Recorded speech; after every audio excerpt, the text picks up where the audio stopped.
오늘부터 우리 신앙사경회를 위한 특별 새벽 기도회를 시작합니다. 새벽이 꽤 쌀쌀하지요. 쌀쌀한 날씨 가운데서도 하나님의 은혜를 사모하고 이 새벽에 함께 모인 우리 모두에게 채워주시고 부어주시는 하나님의 말씀의 은혜가 충만하시기를 주님의 이름으로 축원합니다. 이번 신앙사경회를 준비하면서 어떤 강사님을 모실까 참 기도하면서 고심을 많이 했어요.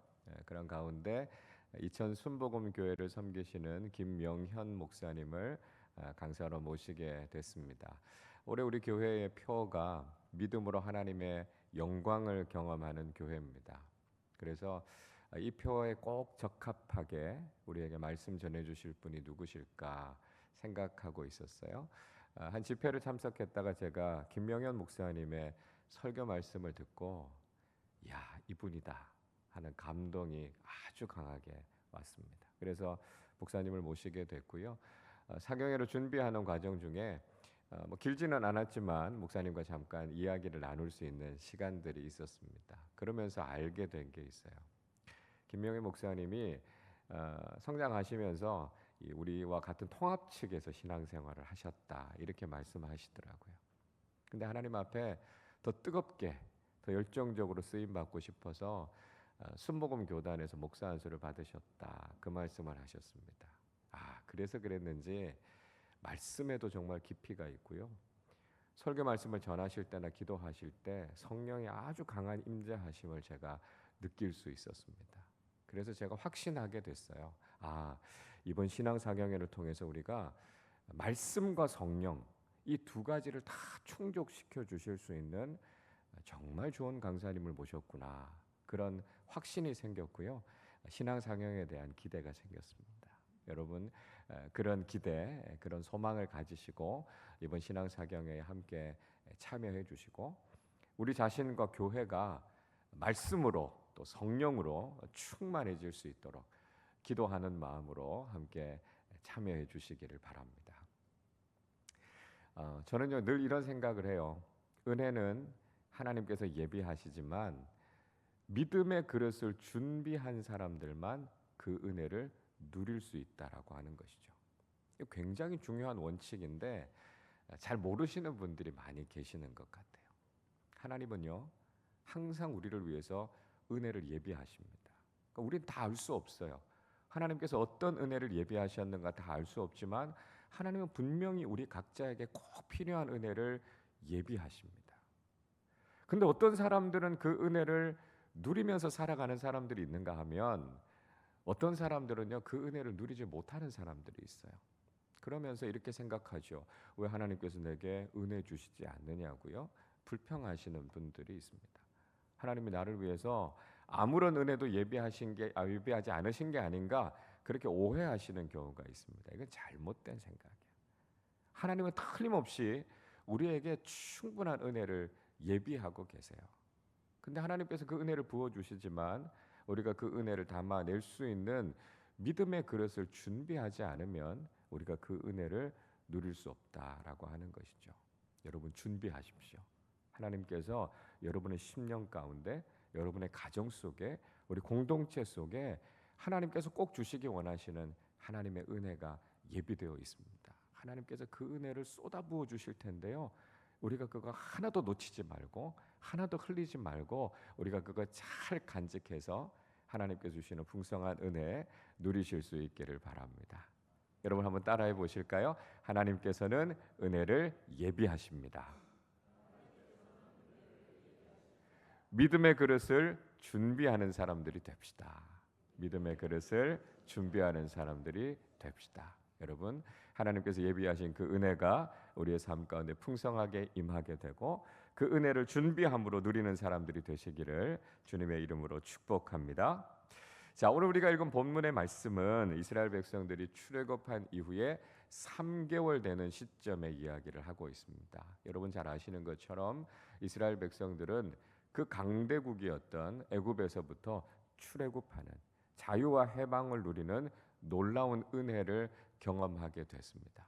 인간적으로 생각해 보면 어떻게 그런 일이 일어날 수 있었을까 그런 생각을 하게 되죠. 대제국이었던 이집트 얼마나 강한 나라였습니까? 그런데 그들이 하나님의 은혜로 구원과 해방을 경험하게 됐어요. 이건 하나님의 기적이라고 밖에는 설명할 수 없는 것이죠.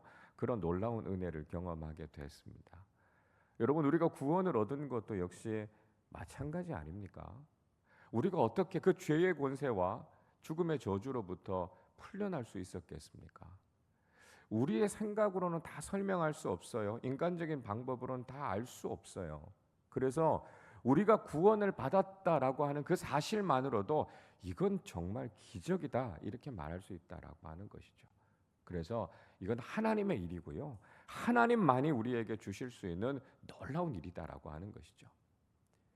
그런데 또 한 가지 하나님께서 우리에게 알게 하시는 중요한 것은 뭔가 하면 하나님께서는 우리를 구원하시는 것에서 그치는 것이 아니라 우리의 삶의 길을 인도해 주신다는 거예요. 하나님께서 이스라엘 백성들을 출애굽시키고 나서 그 다음부터는 너희들이 알아서 해라 그렇게 말씀하신 게 아니었다는 거예요. 내 소관이 아니다. 하나님 그렇게 말씀하지 않으셨다는 거예요. 하나님께서 그들을 구원하셨으면 이제 그들의 모든 삶의 길을 인도하시겠다 이렇게 약속해 주신 거예요. 하나님께서 우리의 모든 삶을 책임져 주신다라고 하는 것이죠. 물론 여러분 우리가 하나님의 인도하심을 따라 살아간다라고 하는 게 결코 쉽지만은 않습니다. 이스라엘 백성들이 출애굽해서 광야를 걸어갔던 그 길을 여러분 한번 생각해 보십시오. 그들이 광야 길을 걸어가다가 홍해를 만나게 되지 않았습니까? 그리고 뒤에서는요. 애굽의 군대가 쳐들어오는 그 위기의 상황들을 만나게 됐습니다. 광야 길을 걸어가다가 마실 물이 없기도 했고요. 먹을 양식이 없기도 했습니다. 대적이었던 아말렉을 만나서 전쟁을 치러야 하는 아주 위험한 상황을 만나게 되기도 했다라고 하는 것이죠. 하나님께서 틀림없이 우리의 삶의 길을 인도하지만 그 삶의 길 속에서도 우리는 위기와 어려운 상황들을 만나게 된다는 거예요. 근데 더 중요한 건 뭡니까? 그런 가운데서 때마다 도우시는 하나님의 은혜를 경험하게 된다는 것이죠. 홍해가 가로막혀 있으니까요. 하나님께서 그 홍해를 가르는 기적을 보여주셨고 그 홍해를 마른 땅으로 건너게 하지 않으셨습니까? 애굽의 군대가 위협해 왔지만 그 애굽 군대를요 홍해에 수장시키는 정말 믿지 못할 기적과 능력을 경험하게 된 거죠. 마실 물이 없을 때 반석에서부터 물을 내셨고요. 먹을 양식이 없으니까요 하늘에서부터 양식이 비같이 내리는 기적 같은 은혜를 경험하지 않았습니까? 대적 아말렉과 싸울 때도요 하나님의 특별한 방식으로 승리할 수 있는 놀라운 은혜를 주셨습니다. 우리가 걸어가는 믿음의 여정도 마찬가지죠. 우리가 구원받은 그리스도인으로서 하나님과 함께 동행하면서 인생을 살아갑니다.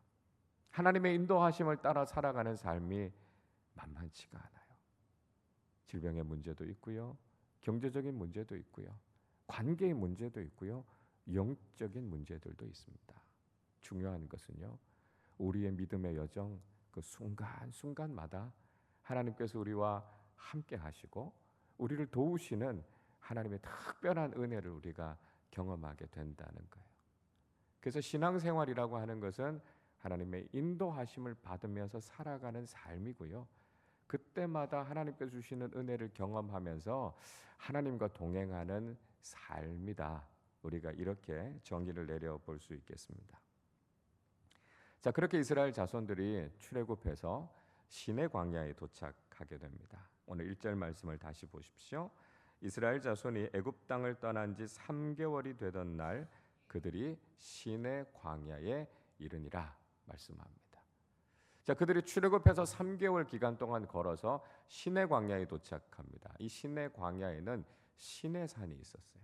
그리고 그 광야에서 이스라엘 백성들이 1년 동안 머무르게 됩니다. 그곳에서 하나님께서 굉장히 중요한 일을 하려고 하셨습니다. 자, 어떤 일이었을까요? 3절 말씀을 우리 같이 읽어보겠습니다.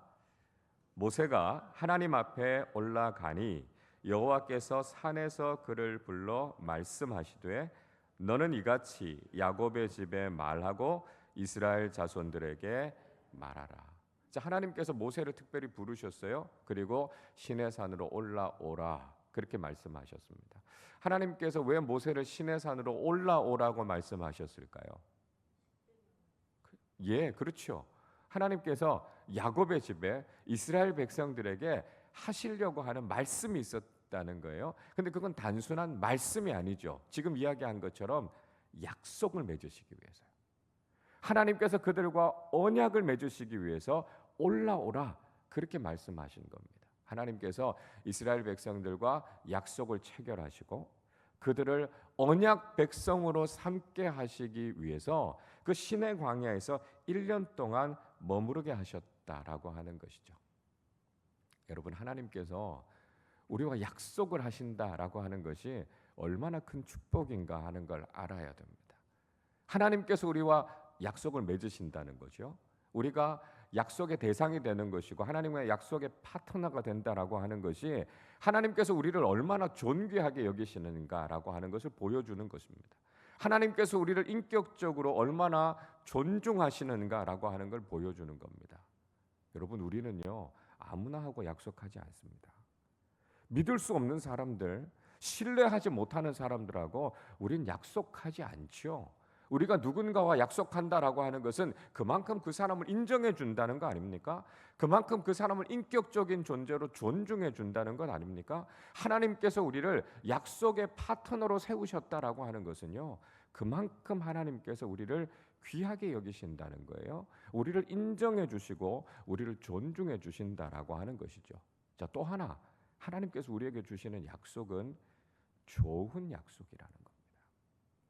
약속이라고 해서 다 좋은 약속이 아니잖아요. 어떤 약속은 보면 불평등한 조약이기도 하고요, 굴욕적인 계약이기도 해요. 그러나 하나님께서 우리와 약속하신다는 건요, 우리에게 좋은 것을 주고 싶으시다는 거죠. 가장 좋은 약속을 우리와 하신다는 겁니다. 부모님들이 자녀들과 약속할 때는 항상 좋은 걸 주고 싶어서 약속하지 않습니까? 자녀들에게 어떻게 하면 좋은 걸 줄 수 있을까? 그 부모의 마음을 가지고 자녀들과 약속하죠. 근데 그냥 주면 어때요? 그게 얼마나 가치 있는 것인가, 소중한 것인가 잘 모르잖아요. 그래서 약속을 합니다. 너 이렇게 이렇게 하면 내가 이거 줄게. 왜요? 좋은 걸 주고 싶은데요, 그 가치까지 알게 하기를 원하는 거죠. 지난 교회에서도 권사님이 그런 말씀하셨어요. 이제 권사님이 경제적으로 좀 여유가 있으신 권사님인데 손주들한테 용돈을 주시고 싶은 거예요. 그래서 친손주들, 외손주들을 다 불러서 그렇게 이야기를 하셨답니다. 너희들이 일주일에 한 구절씩 성경 구절을 다 외워 갖고 와서 할머니 앞에서 성경 암송하면 너희들한테 용돈 5만 원씩 줄게. 이렇게 약속을 했다는 거예요. 근데 그 어떤 녀석도 성경 말씀 한 구절을 외워갖고 할머니한테 와서 5만 원 용돈을 타가는 손주들이 없더라는 거예요. 너무 안타까워하시는 거예요.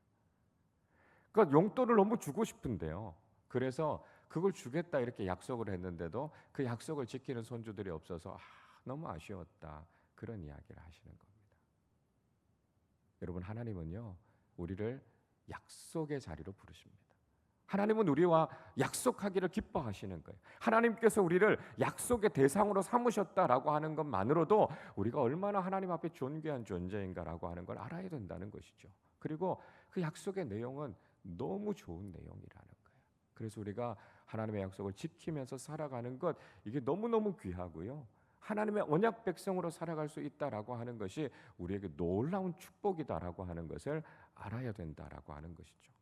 하나님께서 우리와 그 약속을 맺기 위해서 우리를 거룩한 산으로 부르십니다. 그 거룩한 산이 뭘까요? 그 영적인 산이 무엇이겠습니까? 신앙사경이 아니겠습니까?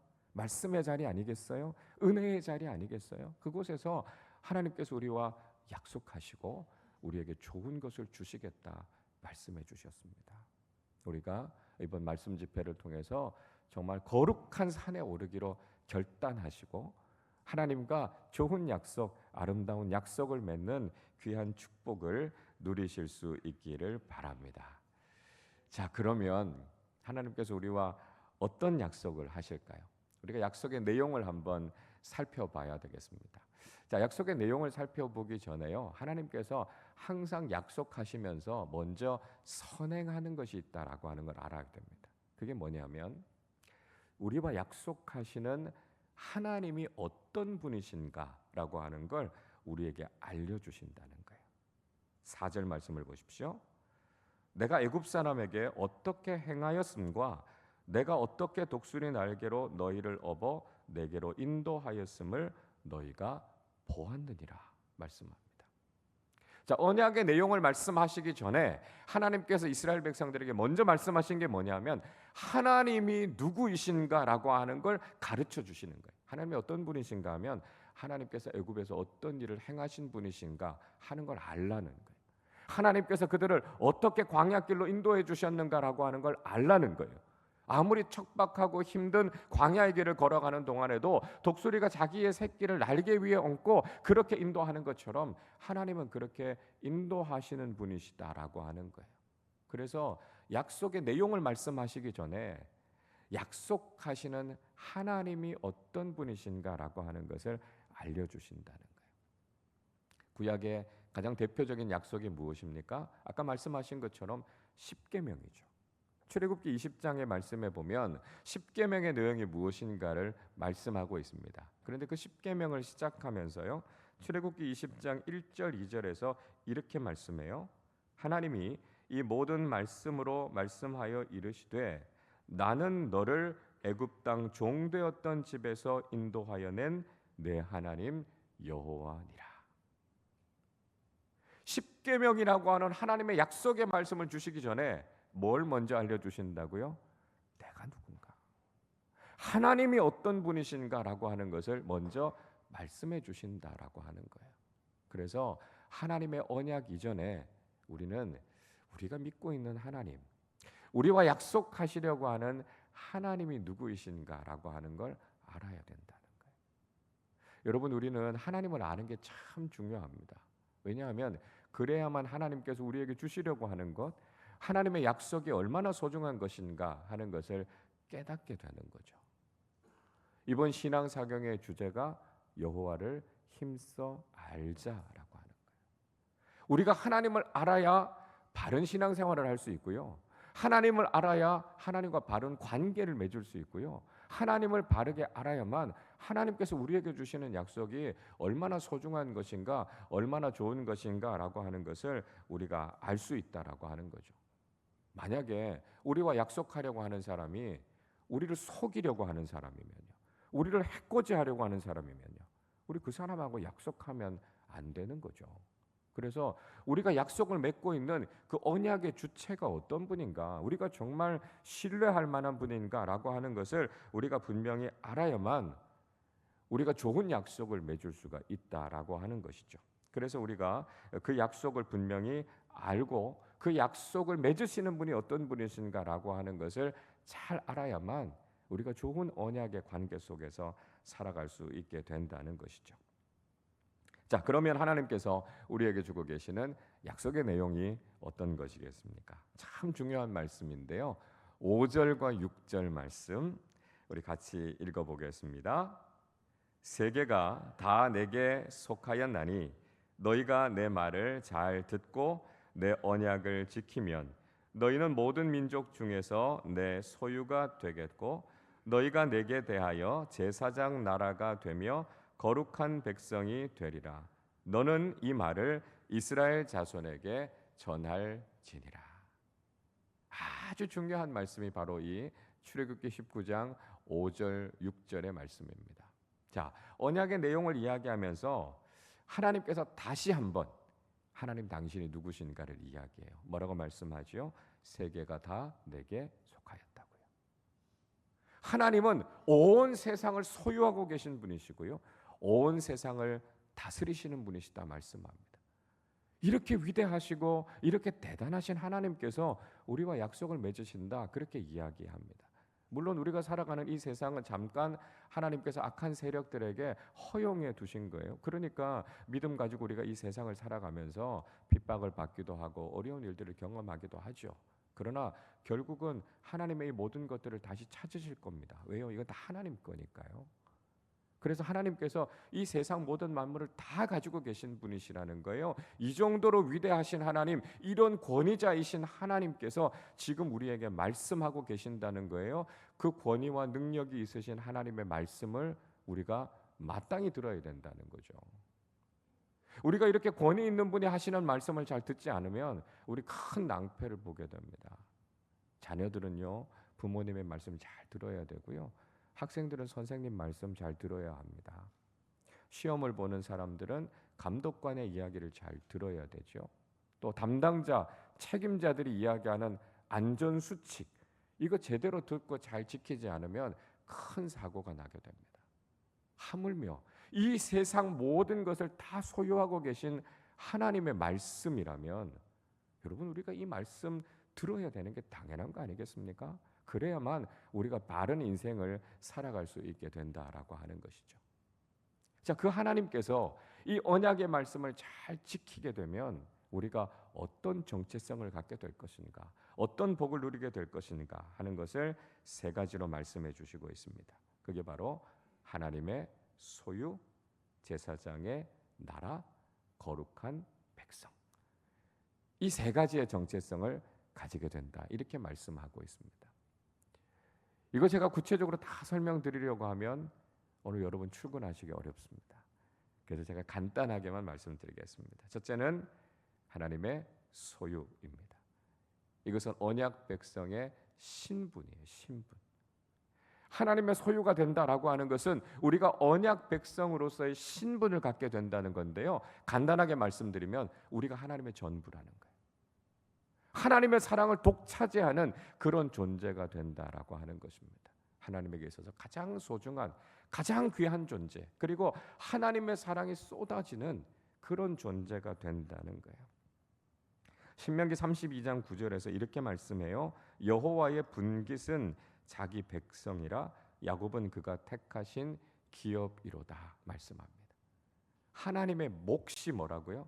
자기 백성이라고요. 하나님에게 있어서는 자기 백성들이 전부라고요. 그 정도로 우리가 존귀한 존재가 된다는 거예요. 하나님의 그 놀라운 사랑을 받는 그런 신분을 가지게 된다 말씀하고 있습니다. 둘째는 제사장의 나라입니다. 이건 언약 백성들이 가지는 역할을 이야기해요. 역할. 그러니까 언약 백성들이 이 세상을 살아갈 때는 제사장으로서 살아가야 된다는 거예요. 제사장이 어떤 사람들입니까? 하나님과 사람들 사이에 서 있는 사람이에요.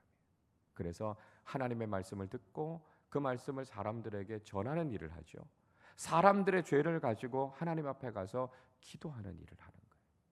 그래서 우리가 복음의 은혜를 먼저 깨닫고요, 하나님과 사람들 사이에 깨어졌던 관계를 화해시키고 회복하는 역할을 하는 거죠. 사람들의 기도의 제목들을 가지고 가서요, 중보적인 기도의 삶을 살아가야 된다라고 하는 것이죠. 그래서 이 세상 속에 하나님의 평화, 하나님의 은총이 이 세상 가운데 흘러가도록 하는 역할, 이게 바로 제사장 나라로서의 역할이라는 것입니다. 셋째는 거룩한 백성입니다. 이건 언약 백성들의 삶의 모습이에요. 거룩한 백성, 구별되게 살아야 된다는 것이죠. 우리가 이 세상과 다른 삶을 살아서 세상 사람들이 흠모할 만한 그런 거룩한 삶을 살아야 된다는 것입니다. 세상에 동화되는 게 아니고요, 세상을 따라가는 게 아니고요, 세상과는 다른 삶을 살아서 어떻게 저렇게 살아갈 수 있을까? 우리도 저런 삶을 좀 본받았으면 좋겠다라고 하는 삶의 태도, 삶의 모습이 바로 언약 백성들의 삶이라는 거예요. 하나님의 약속을 우리가 잘 지키면서 살아가게 되면 우리는 이런 세 가지의 존귀한 정체성을 가지게 되고요, 언약 백성으로서의 존귀함을 지키면서 살아가게 된다는 것입니다.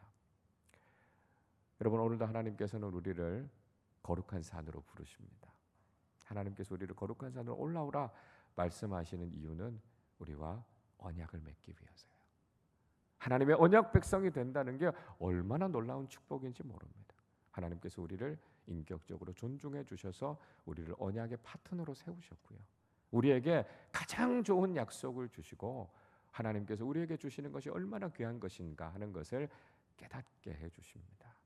우리 모두가 하나님의 언약 백성으로서 살아서 하나님의 소유로, 제사장의 나라로, 거룩한 백성으로 하나님 안에서 존귀한 인생을 살아가는 우리 모두가 되시기를 주님의 이름으로 축원합니다.